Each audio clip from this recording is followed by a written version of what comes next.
The life of the dead is placed in the memory of the living, a quote that rings true for those who have lost people close to them. Memories are formed through the time we share with one another, the bonds we form and the energy we exchange. Memories are created as a reminder of the existence of oneself and the existence of others.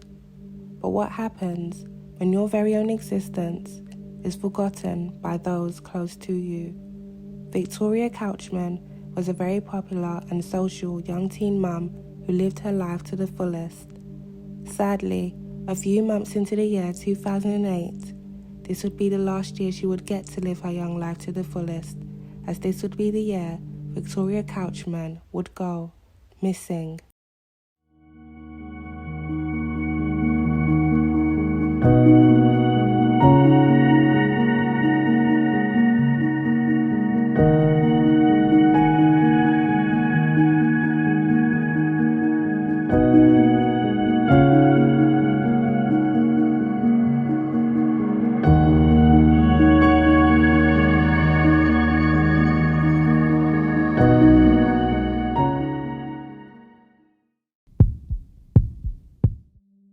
Victoria Couchman was an 18-year-old teen mother living in the bustling British seaside town known as St. Leonards-on-Sea, situated within the borough of Hastings, England. The history of Hastings goes far back into the early 11th century, with the year 1066 holding a lot of significance. The year 1066, famously known as being the year one of the most famous battles in English history would take place, the Battle of Hastings. The life of the dead and the history of the once living has been well documented over the centuries. Many accounts of historic events have been recollected and passed down through the preservation of historical artifacts, landmarks, and books. We are taught in school the history of times before we even once existed, disembedding the memories of those no longer here with us within our minds for many more years to come. Victoria was well known within her community in Hastings. The beautiful, bubbly, and upbeat teenager was a social butterfly amongst her friends and neighbours. At some time during her early teenage years, Victoria would meet a local from their town called Leon. Leon and Victoria had met when they were 14 and was said to have instantly fallen for each other. Things got pretty serious for the two not long after getting together, and at 15, Victoria would find out that she was pregnant. This revelation would force the couple to mature as they were now preparing to become parents. Both were anxious but excited to be starting a family together. The same excitement, however, was not shared by Victoria's family, as they heavily disapproved of their relationship and the news of her pregnancy. In March 2005, Victoria, then age 16, would give birth to a baby girl, Rachel. Victoria would then move in with Leon at his parents' house in Kilden, Kent, so that they could live together as a family. Things were seemingly going well in Victoria's life at this time. She was learning to be a mother to her daughter while still growing up as a child herself. As a teenager, Victoria often engaged in a lot of illegal adolescent activities, such as raving, drinking, and hanging out into the late hours of the night. In November of 2005, a tragic accident would claim the life of her eldest brother, Dean David Couchman, age 17 at the time. Around 1 a.m., Sunday 13th of November 2005, a Vauxhall Omega travelling on the A229 between Hawkhurst and Hurst Green overturned at Kent Ditch. Dean Couchman was thrown out of the vehicle as it overturned, causing fatal injuries. 3 other occupants were in the vehicle with Dean at the time of the accident and suffered some injuries, but none fatal. One of those occupants being 16-year-old Victoria Couchman. Victoria would suffer severe injuries during the accident, specifically to one of her legs. It was noted that Victoria had suffered from a broken leg during the accident, and as a result, a steel plate would be fitted into her leg. She would soon go on to recover from her injuries, whilst mourning the loss of her brother. About a year after the birth of her daughter Rachel, Victoria began experiencing issues within her relationship with Leon. Their relationship and the pressures of bringing up a baby soon led to the couple splitting in August of 2006. The split would cause Victoria to then move back in with her father, Tony Couchman, and her younger sister Lauren, taking their daughter Rachel with her. Just like other young teenagers at the time, Victoria Couchman was into the digital reality of online forums and social networking. One of the websites frequented by Victoria was a popular social networking site known as Bebo. Bebo was an American social networking site launched in 2005, just 2 years after another popular social networking site, MySpace, launched. Victoria was often active online, sharing her likes and dislikes on her brightly decorated Bebo account, created in September of 2007. In her introduction, she wrote, "Hiya, I'm Vicky. I'm 18 and I have a little girl. I live in Hastings. I have brown hair but I'm always dyeing it. I love to go out clubbing. Love you." Right under her username in her bio, she wrote, "Live life like it's your last day." Victoria wrote in a mixture of her local area slang and an old common style of jumbo slang, which consisted of shortening your text and writing informally. She wrote of her likes in music and films, and that her most happiest was when she was out clubbing. She joked that having a kid was a sport as it gets you knackered, and that she was afraid of spiders. In the part of her profile where it asks you of your relationship status, Victoria had put, "It's complicated." At the time she wrote this, Victoria was in an on and off relationship with a man named Joseph Keating. Joseph Keating was the brother of Joanne Keating, who was known to both Victoria and her father, Tony Couchman.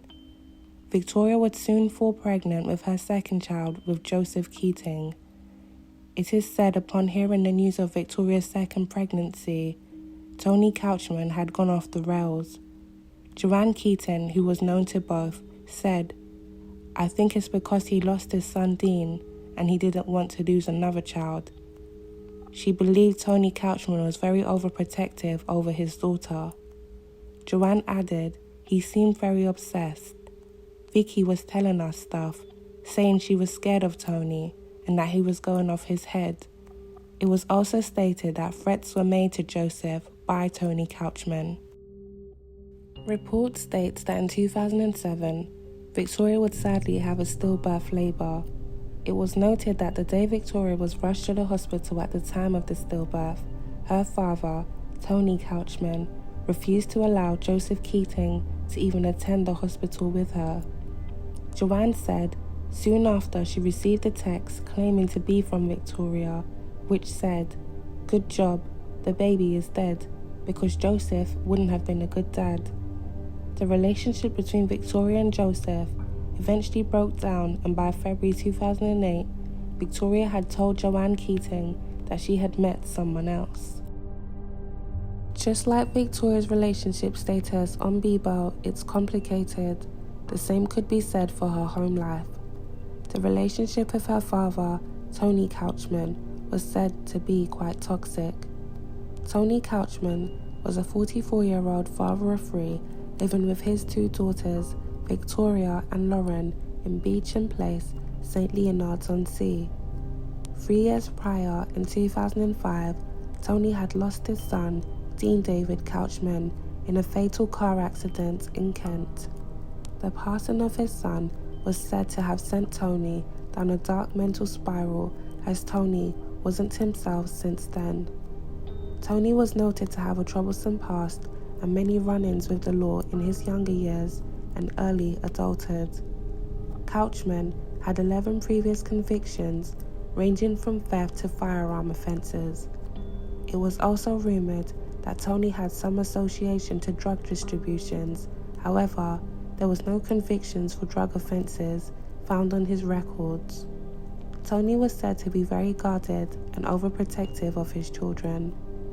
This stance often creating clashes between him and Victoria, who at that young age wanted her freedom to live her life in her own accordance.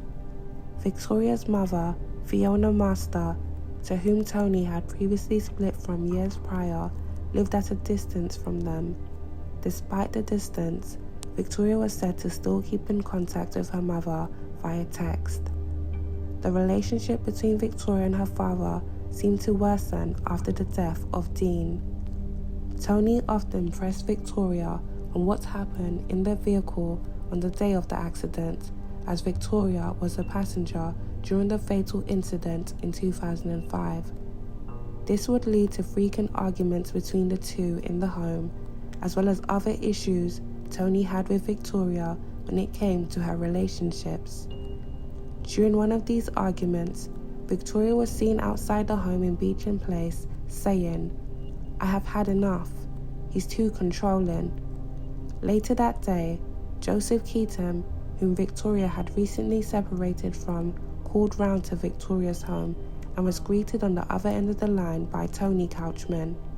Tony Couchman had stated to Joseph that Victoria wasn't in and that she had gone out. Victoria Couchman had gone out, never to be seen again.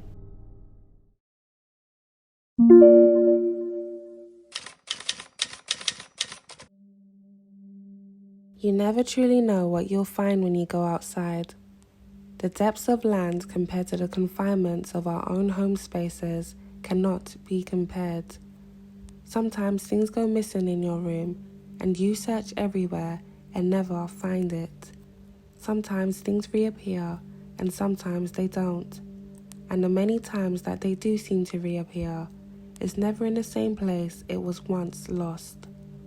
On Monday, 13th of October 2008, a group of children playing in the local Redland Woods by the Wishing Tree Reservoir near Crowhurst Road came across something they at first believed to be fake. The group of children began playing with a set of bones they had discovered by the Wishing Tree. It was reported that the group of children took pictures and videos of the bones in the area before someone had eventually then called police. It is not known whether the children or a passerby in the woods at the time called police in regards to the findings. Once police arrived, the area was quickly cornered off and access to the public was blocked pending further inquiries on the bone findings. A skull, pelvic bone, fibula, upper left leg which had suffered a full break and had been pinned, were found at the scene. Within a week, 90% of the skeleton was uncovered following search by police, and the remains underwent forensic examination. Experts believe the bones found could have been in the woods for up to 10 years, and upon further examinations was given a timescale of less than 18 months. Sussex police said they were keeping an open mind following the discovery and would be looking into any missing person reports for people aged 10 to 20. Detective Chief Inspector Adam Hibbert said it was too early to speculate the cause of death, and the key priority was to establish the identity of the victim. He said, "Following the discovery of the skull and other body parts, we have launched an inquiry to establish exactly who the victim was and how they came about to be in the location in which they were found. At this time, we are keeping an open mind. It is too early to speculate as to what happened. Our priority is to investigate this as fully as possible. As always, we would welcome any help from the public." Amongst the bones found in the woods 5 days prior, a plate had been found with a unique serial number on it. This was a plate often used as internal fixtures for those who have suffered break injuries to their bones. The unique plate was searched up in local hospital records for a patient who may have had surgery to have the plates installed. Not long after the search, investigators got a hit. The plates found on the remains in the woods were soon identified. They had been positively matched to Victoria Couchman. Linda Piper, Deputy General Manager of Surgery at the Inquest Hospital in St. Leonards-on-Sea, said that Ms. Couchman had surgery following a car crash in which she lost her brother Dean, aged 17, in November of 2005. This resulted in her being fitted with pins and screws with a unique reference number which helped identify her, along with dental records. Inspector Heather Keaton said, "This is a tragedy for the family, and we will be working with them and the wider community to establish what's happened to Victoria." Victoria, who had not been seen for up to 5 months by this point, was now found a mile away from her home in Beecham Place. Shortly after the identification of the remains, Tony Couchman, Victoria Couchman's father, was arrested on suspicion of murder. Tony was shortly taken in and held for questioning in relation to Victoria's disappearance. After being held in police custody for almost 24 hours, police at Eastbourne Station were given a further 36 hours to question Tony Couchman in relation to Victoria's death.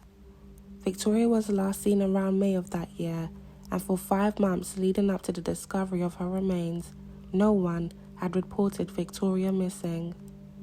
Victoria was very active online prior to her disappearance.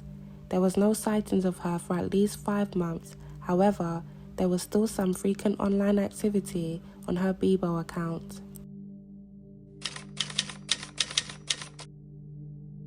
After further questioning of Tony Couchman, Sussex police believed that Victoria's Bebo account had been used several months after her murder. Police believed Victoria had gone missing around May of 2008, but her Bebo account had been used to send messages to a friend in August 2008. An old screenshot of Victoria's Bebo account showed her last activity as being 17 hours ago. This was an old screenshot from 2008, however, little is known as to who took the screenshot of Victoria's account and why they took the screenshot. Investigators on the Victoria Couchman case believe that her father, Tony Couchman, was the person using his daughter's Bebo account after her disappearance, and that this was being done to give off the impression that she was still alive, to hide the fact that she was actually missing and sadly deceased. In February of 2009, 4 months after Tony Couchman was released after initial questioning on Victoria's death, he was rearrested on suspicion of the murder and then shortly released on bail pending further inquiries. On the 20th of April 2009, Sussex police formally charged Tony Couchman with the murder of his daughter, Victoria Couchman, and for perverting the course of justice. He was shortly remanded into custody. Detective Chief Inspector Adam Hibbert from the Sussex Police Major Crime Branch said that taken cumulatively, the evidence provided good reason for Tony Couchman to be brought to trial. The inquest said that Tony Couchman was suspected to have sent text messages pretending to be from his daughter after she had been killed. These included texts sent to her mother, Fiona, saying that she had left home with a new boyfriend. Hibbert said a text expert examined the text pretending to be sent by Victoria. He came to the view that it was likely the text had been sent by Tony. A phone used to send the text had been bought by a man fitting Tony's description. A walking stick was also bought, which Couchman had a use for. Other reasons to suspect she had been killed included the fact that her body had possibly been concealed and that she had not taken any money or possessions with her. There was also no attempt at contact with her friends, family, or her 3-year-old daughter. There was also many lies and inconsistencies in Tony Couchman's account to the police. Tony Couchman had told police he had not reported Victoria missing because she had vanished on previous occasions and was on a final warning with social services. He claimed to fear that social services would take away his grandchild.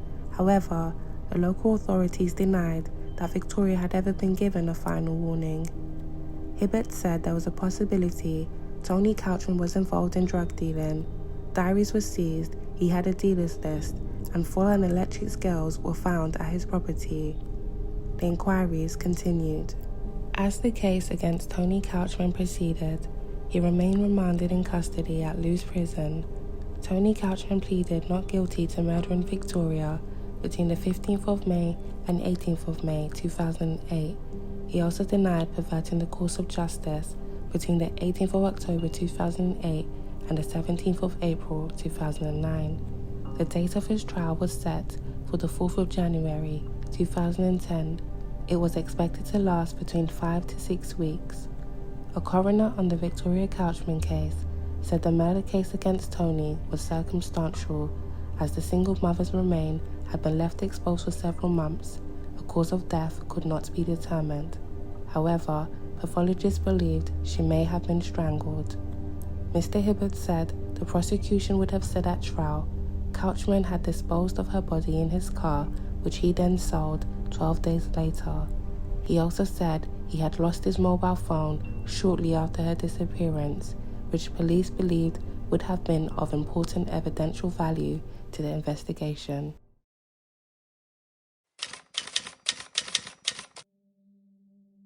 At 11:30 a.m. on Saturday, 2nd of January 2010, 2 days before Tony Couchman was set to stand trial for the death of his daughter, Victoria Couchman, prison wardens making their rounds through H&P Lewes Prison would arrive at the cell containing Tony. There, they would find the unconscious body of Tony Couchman in his cell. The 46-year-old had unalived himself by slashing his arm with a razor. Paramedics quickly attended the prison, but Mr. Couchman was pronounced dead shortly after that time. Sussex police made a statement shortly after the discovery of Mr. Couchman, saying, "As with all deaths in custody, the prisons and probation ombudsman will conduct an investigation." Sussex police confirmed that they would not be looking for anyone else in connection with Victoria's death unless fresh lines of inquiries emerged. His family issued a statement through Sussex police which says he was a loving father and grandfather who will be hugely missed. The statement further went on to say, "The family stands by Tony and do not believe that he did this to Vicky. Rest in peace, Tony. Now that you are with Dean and Vicky, from your family, we all love you." One of Tony's neighbours described him as a really nice guy who would often help with their garden. At an inquest at Eastbourne Town Hall on the 28th of June 2010, a verdict of suicide was ruled. It was noted that Mr. Couchman's mental state was not properly checked. In the period leading up to his death, there was evidence of low mood, but no mental health review was conducted. There was no effective observations of potentially vulnerable prisoners whilst in their cells, and there was no system in place to identify potentially significant events in a prisoner's life. As a result of Tony Couchman's death, further inquiries on the prison's mental health systems were investigated, with changes being implemented in the years following. At an inquest into Victoria Couchman's death at Hastings Magistrates Court, a verdict of unlawful killing was recorded.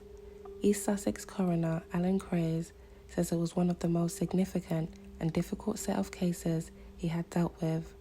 In reaching his verdict, Craze said his function was not to judge whether a jury at a Crown Court would have convicted Couchman of killing his daughter. He said, "I have to decide whether the evidence, when you add it all up, is sufficient for me to be sure that Victoria was murdered." He said he was sure that she had died elsewhere and had been taken to Redland Woods, but was uncertain of the cause of death, saying, "We are left with many number of possibilities." He went on, "Taking all the evidence together, am I sure that she was unlawfully killed? The answer is yes, so I bring in a verdict of unlawful killing." At a previous inquest into Victoria's death, her neighbour, Joanne Keating, told the inquest that she had doubts that the messages she received from Victoria around the time that she had a stillbirth was actually sent by her. She said, "I don't think it was Vicky, because she doted on Joseph." Neighbours described the young mum as a dedicated mum who spent hours playing with her daughter. The father of Victoria's child, Leon, was serving time in prison at the time of the discovery of Victoria's remains. When interviewed, he stated, "I was devastated because I thought Victoria wanted nothing to do with me. I wanted to hear from Vicky and find out how our daughter was, but I was in jail and felt powerless to do anything." In an emotional call to his father Sean, Leon, then 19, added, "I heard Vicky had a new boyfriend and wanted to get on with her life. Her friends were told that she'd moved in with her new boyfriend and didn't want me to get in touch. They passed that on to me, so that's what I believed. I wish now that I had tried to find out where she was. I struggled to believe that she'd ever leave Rachel behind as she doted on her, but I had no choice. I can't get over it. All this time, she was dead." Leon had gone off the rails after splitting with Victoria 2 years prior and was jailed for 170 days in August 2008. He had lost touch with Victoria after her family had banned him from seeing her. Whilst in prison, Leon wanted to turn his life around so that he could become a part of his 3-year-old daughter's life again. He stated that after his release, he vowed to fight for custody of his daughter Rachel, who was staying with relatives of Victoria at the time. "Vicky was the love of my life," he said. "I don't want Rachel to ever forget her mum." Police believed Tony Couchman killed his daughter Victoria in a fit of anger at the loss of his son Dean in a car accident that took place in 2005. Victoria had been a passenger in the car, and he repeatedly argued with her over who was responsible for the 17-year-old's death. Tony Couchman then hid Victoria's body in Redland Wood in the Queensway area of St. Leonards, but continued posting on her Bebo account to make it appear she was still alive. However, the postings made after her disappearance on her profile made Victoria appear cruel and vicious over the memory of her brother's fatal accident. In one exchange, the person posing as Victoria demanded that one of Dean's friends remove a photo album dedicated to him from the web, saying, "Can you take all this stuff off about Dean? I don't want him on your page. He my bro, not yours. R.I.P. Dean." The hacker's postings used Victoria's phone text style spellings. One stated, "Listen, I ain't your mate anymore. You're a... and you better take all that off about R.I.P. Dean. He never liked you. He not your bro, he mine. Get a life and tell all the other freaks not to contact me because I don't want to know them." When a friend tried to contact Vicky via the site, the reply was, "Gee, I've been waiting ages for you to come on. How are ya?" But when she was alive, Victoria's attitude was very different. On the site, she described Dean as the person she missed the most and urged people to live life like it's your last day. One message on her profile read, "Hi Vicky hun, what you been up to? Ain't seen or spoke to you in ages." That message would never be responded to. Overall, this is a very sad case all around. The young life of Victoria Couchman was snuffed away and discarded without care. The life of the dead is placed in the memory of the living. It is truly tragic that even those living had forgotten about her, as her 5-month disappearance before her remains were found wasn't reported to the police. I would hope her young daughter Rachel, then 3 years of age at the time, would have memories of her mother and would have had questions on what happened to her mother and why she never returned home for her. Victoria was a very dedicated mum to her daughter, who enjoyed spending hours playing with her, even if it meant she was knackered at the end of the day. Every moment she spent with her daughter was worth it, as every moment would create memories. These memories of Victoria Couchman in her days of living should be cherished and remembered. Victoria Couchman's daughter Rachel would now be 18 years old, the same age her mother went missing, although it is believed when her remains were found, Victoria would have been 19 years old at the time. I truly hope her daughter has fond memories of her mother and that she can heal from the tragedy that unfolded 15 years ago. Victoria Couchman encouraged others to live life like it was their last day. She was a young teenager, navigating herself through this world the best she could, and she aimed to enjoy herself to the fullest whilst doing so. Sadly, a tragic event would claim her young life. The death of Victoria Couchman is testament that not all things lost remain lost. sometimes those things we once lost can be found. The discovery of Victoria Couchman would open up a box of dark secrets that those close to her were desperately trying to hide and put behind them. I truly believe Tony Couchman was haunted by his actions in taking his daughter's life. He had already lost one child and now another, and this time by his very own doing. When Tony arrived back home from Regent Woods the day Victoria's body was left there, he would have had to come face to face with his 3-year-old granddaughter, knowing that her mother wouldn't be returning home to her ever again. Many things would have been revealed at his trial about his relationship with Victoria, and this would mean he would have to relive through the details of what happened to her the day she disappeared, and this was something he simply wasn't prepared for. Eventually, the guilt of what had occurred in 2008 would have consumed him, enough for him to want to end his life the way that he did, and so close to his trial beginning. It's sad to say, the truth about how Victoria Couchman's life came to an end will never be known, as the sole answers now lie with both dead. We are often called to celebrate the remembrance of fallen soldiers and victims of mass attacks. I also believe it's important to remember those whose life have been silently taken and those who have never been found. Rest in peace to Victoria Couchman. Though you were once forgotten, your life and the memories you shared will still be remembered in the hearts of those who knew you, and even in the hearts of those who don't. Fly high, travel far.